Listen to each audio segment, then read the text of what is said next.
Welcome to my YouTube channel. कैसे हैं आप लोग? आशा करता हूँ अच्छे होंगे। तो जैसा कि आप लोग को पता हुआ ही होगा कि मैं अपना पोर्टफोलियो आप लोग के साथ रोज़ शेयर करता हूँ, और जो भी अप डाउन्स होते हैं मैं आप लोग को दिखाता हूँ। जो जब निगेटिव भी होता है तो भी मैं बना ही रहता हूँ, और पॉजिटिव में भी बना रहता हूँ। जो कि आप लोग को प्रीवियस वीडियो में देखा ही होगा, मेरा शेयर मार्केट में निगेटिव चल रहा है, और उसके बावजूद मैं उससे विड्रॉल नहीं किया हूँ। हम लोग, क्योंकि हमें पता है लॉन्ग टर्म में हमेशा हमको पॉजिटिव ही रिटर्न मिलेंगे और अच्छा खासा रिटर्न मिलेंगे, इसलिए मैं लॉन्ग टर्म के हिसाब से ही अपना इन्वेस्टमेंट करता हूँ।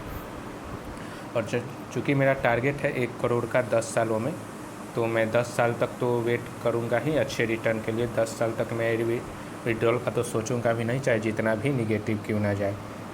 इसी रीज़न से मैं 1 करोड़ का टारगेट बना पाऊँगा। अगर अब मैं थोड़ा थोड़ा के लिए पैनिक हो जाऊँगा तो कभी भी 1 करोड़ तक मैं अपने टारगेट तक नहीं पहुंच पाऊंगा। और मैं इसी के हिसाब से अपना इन्वेस्टमेंट भी करता हूं, क्योंकि मेरा 1 करोड़ का टारगेट है। अगर आप लोग का भी यही टारगेट है तो मेरे पोर्टफोलियो के साथ आप लोग भी अपना पोर्टफोलियो कर सकते हैं। लेकिन मैं आप लोग को सजेस्ट करूंगा अपने देख रेख से अपना पोर्टफोलियो बनाएं, किसी को देखकर ना बनाएं, क्योंकि सबका अलग अलग अचीवमेंट और अलग अलग टारगेट होता है, अलग अलग उनका रिस्क लेने का कैपेबिलिटी होता है। आपका रिस्क लेने का कितना आप ले सकते हैं, उसके हिसाब से आप लोग अपना इन्वेस्टमेंट ज़रूर कीजिएगा। तो मैं अपना आगे आपका पोर्टफोलियो शेयर बताऊंगा ही, और एक पर और बात करूंगा कि बहुत लोग को प्रॉब्लम हो रही थी कि मैं अपने पोर्टफोलियो में कितना शेयर रखूं कि अच्छा हो। क्योंकि मैं अभी मेरा पोर्टफोलियो में लगभग अभी 14 फंड हो गए थे। मुझे लगा कि बहुत ज़्यादा फंड हो गए हैं, इसको कम करना चाहिए, तो मैंने बहुत फंड को कम करके लगभग 7-8 पर फंड पे लाया हूँ इसको।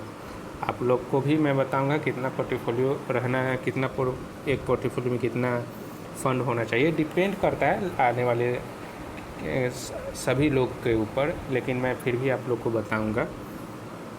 अब बात करते हैं इन्वेस्टमेंट की। शेयर में मैंने अगर हम बात करें तो 20 कंपनियों का शेयर मैंने ले रखा है। टोटल 1,72,175 रुपया इन्वेस्ट किया है, और वो अभी बन गया है 1,81,539 रुपया। वन डे रिटर्न अगर आप लोग देखिएगा यहाँ पे तो निगेटिव में है, 800 के आसपास मेरा निगेटिव अभी शो कर रहा है। इससे पहले भी मेरा निगेटिव ही था, लगभग 2200 के आसपास इससे पहले दिन वाला में निगेटिव हुआ है। लगभग 2 से 3 दिनों में लगभग 3-3.5 रुपया मेरा निगेटिव शो कर रहा है।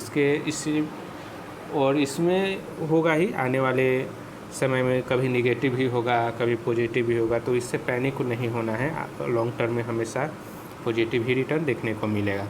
मैं अपना अगर होल्डिंग की बात करूं तो लगभग मैंने 20 कंपनियों का लिया है, और लगभग 17-18 के आसपास मेरे लार्ज कैप का ही शेयर है। तो मैं ज़्यादातर लार्ज कैप में ही इन्वेस्टमेंट किया हूँ, जिससे मैं इसमें ज़्यादा रिस्क लेना उचित नहीं समझा था, तो मैंने लार्ज कैप में ही इन्वेस्टमेंट ज़्यादा किया था इसमें।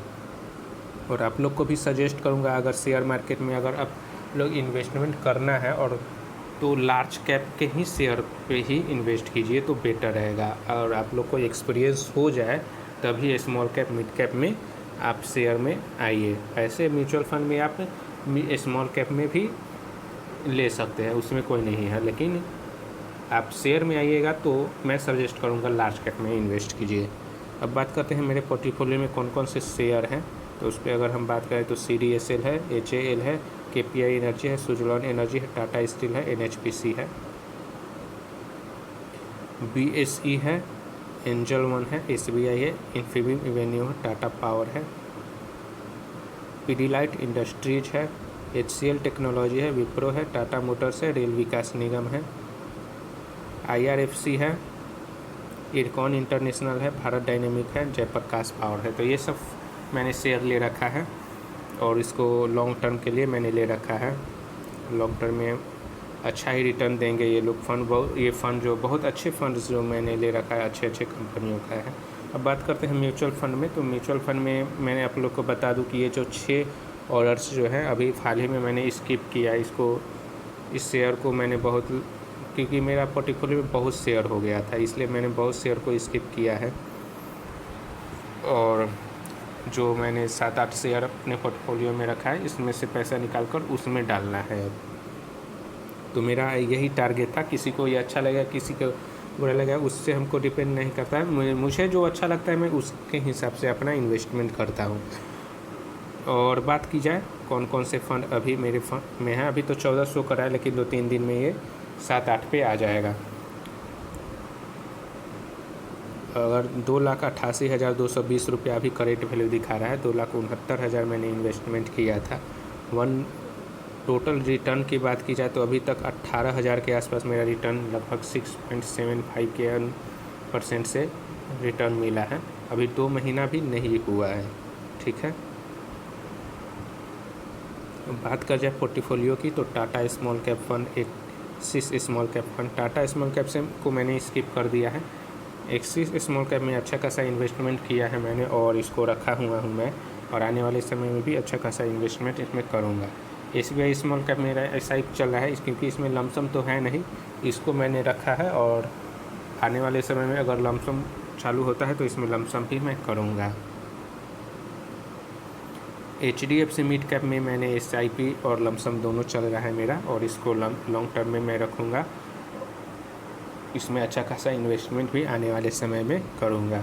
ICICI प्रूडेंशियल ब्लू चिप मैंने रखा है क्योंकि इमरजेंसी में अगर पैसा निकालना वगैरह हुआ तो इसी फंड से मैं निकालूँगा, तो इसको मैंने रखा है। निप्पॉन इंडिया पावर और इंफ्रा को मैंने स्किप कर दिया है क्योंकि ऑलरेडी मेरे फ़ंड में एक सेक्टोरियल फंड था, तो 2 हो गए थे, तो इसको मैंने स्किप कर दिया। SBI मैग्नम को भी मैंने स्किप कर दिया है क्योंकि मुझे छोटा फंड बनाना था, अपना पोर्टफोलियो को छोटा करना था, इसलिए मेरे मिड कैप में 2 ऑलरेडी फंड थे, एक HDFC और एक मोतीलाल ओसवाल, तो मैंने SBI मैग्नम को स्किप कर दिया था। क्योंकि SBI मैग्नम को स्किप करने का एक रीज़न ये भी था कि मैंने मिड कैप में 2 ही फंड था, और एक तो मुझे HDFC तो मुझे रखना था, मोतीलाल ओसवाल और SBI मैग्नम में मुझे एक चूज करना था, तो मैंने मोतीलाल ओसवाल को चूज किया क्योंकि SBI स्मॉल कैप ऑलरेडी मेरे पास एक था, तो SBI का एक था, तो मैंने सोचा कि ये एक मोतीलाल ओसवाल का रख ले रहा हूँ, और मोतीलाल ओसवाल बहुत बेहतरीन फंड माना जाता है, इसलिए मैंने उसको रखा। आदित्य बिरला PSU फंड मैंने ले रखा है, सेक्टोरियल फंड, इसको लॉन्ग टर्म में अच्छा खासा रिटर्न मैंने इसमें लमसम किया है, और SIP इसमें नहीं किया है, सिर्फ लमसम ही किया है। क्वांट स्मॉल कैप मैंने रखा है, अच्छा खासा इसमें पैसा इन्वेस्टमेंट भी किया है, और आने वाले समय में इसमें मैं अच्छा खासा इन्वेस्टमेंट भी करने वाला हूँ। पारक फ्लैक्सी कैप ही मैंने ले रखा है, और उसको अभी भी है, इसमें वो स्किप नहीं किया। अच्छा, मुझे ये फ़ंड बहुत अच्छा लगता है और बेहतरीन फ़ंड माना जाता है ये। DSP स्मॉल कैप को मैंने स्किप कर दिया है, छोटा फंड बनाना है मतलब मुझे पोर्टफोलियो, इसलिए मैंने DSP स्मॉल कैप को स्किप कर दिया। मोतीलाल ओसवाल बेहतरीन फ़ंड है और उसको मैंने रखा हुआ है अभी भी, और इसको लॉन्ग टर्म में अच्छा खासा इन्वेस्टमेंट भी इसमें मैं करूँगा। कैनरा रोबो को भी मुझे बहुत पसंद था, लेकिन अब ज़्यादा पोर्टफोलियो में फ़ंड होने के कारण मैंने इसको स्किप किया, क्योंकि ऑलरेडी मेरे पोर्टफोलियो में 4 स्मॉल कैप हो चुके थे। क्योंकि मुझे 3 बनाना था, लेकिन अब इस 3 में मुझे कोई लग नहीं रहा था कि अब किसको मैं एक कम करूँ। SBI को मैं कभी सोचा था कि लेकिन फिर मन में आया कि नहीं, एक SBI का तो मैं रखूँगा ही, इसलिए मैंने 4 स्मॉल कैप ले रखा है, और कैनरा रोबो को हटाने के बाद 4 हुआ था, इसलिए मुझे हटाना पड़ा। निप्पॉन इंडिया स्मॉल कैप मैं अभी भी ले रखा हूँ, और अच्छा फ़ंड मुझे ये लगता है, इसलिए आने वाले समय में इसमें लमसम भी मैं करूँगा। अभी तो बंद है, लेकिन कैसे भी करके इसमें देखते हैं, अगर लमसम हो पाए तो इसमें लमसम भी मैं करूँगा। तो ये था मेरे फ़ंड। और बात करते हैं पोर्टफोलियो की, तो पोर्टफोलियो में कितना फ़ंड होना चाहिए उस पर अगर हम बात करें तो स्मॉल कैप में मुझे लगता है कि अगर आप लोग 3 रखें तो बेहतरीन है। मेरा 4 एक ज़्यादा मैं रखा हूँ, उसका रीज़न था कि मुझे SBI का स्किप करना था, लेकिन मिड कैप में भी नहीं था, लार्ज कैप में भी नहीं था, तो मैंने सोचा स्मॉल कैप में एक रखना चाहिए, तो मैंने 4 ले रखा है। लेकिन आप लोग को सजेस्ट करूँगा कि अगर स्मॉल कैप में अगर आप 3 रखें तो बेहतरीन है, 3 फंड होना ही चाहिए SBI में स्मॉल कैप में। मिड कैप में अगर हम बात करें तो 2 फंड आप लीजिएगा तो अच्छा है, और लार्ज कैप में 1 फंड आप ले सकते हैं। लार्ज कैप या लार्ज या मिड कैप ही आप ले सकते हैं, आप पे डिपेंड करता है ये। एक फ्लैक्सी कैप आप रख सकते हैं, और एक आप एक सेक्टोरियल फंड अगर आपको मन है तो आप रखिए, नहीं तो नहीं, लेकिन ये सब तो रखिए। 3 2 5 6 एक 7 फंड होना चाहिए, और अगर आप एक सेक्टोरियल फंड भी ले रहे हैं तो 8 फंड भी अच्छा फंड हो पोर्टफोलियो में माना जाता है, कोई दिक्कत नहीं है। 7 से 8 फंड आपके पोर्टफोलियो में हो तो कोई दिक्कत नहीं है, अच्छा है। डाइवर्सिफिकेशन भी आपका अच्छा हो जाएगा। तो ये था आप लोग का आज का वीडियो। कैसा लगा? अगर आप लोग को अपना पोर्टफोलियो शेयर करना है तो मेरे कमेंट में आप लोग अपना पोर्टफोलियो शेयर कर सकते हैं। और कैसा लगा मेरा वीडियो ज़रूर बताइएगा। नेक्स्ट वीडियो में फिर मिलेंगे एक नए टॉपिक के साथ, तब तक के लिए धन्यवाद।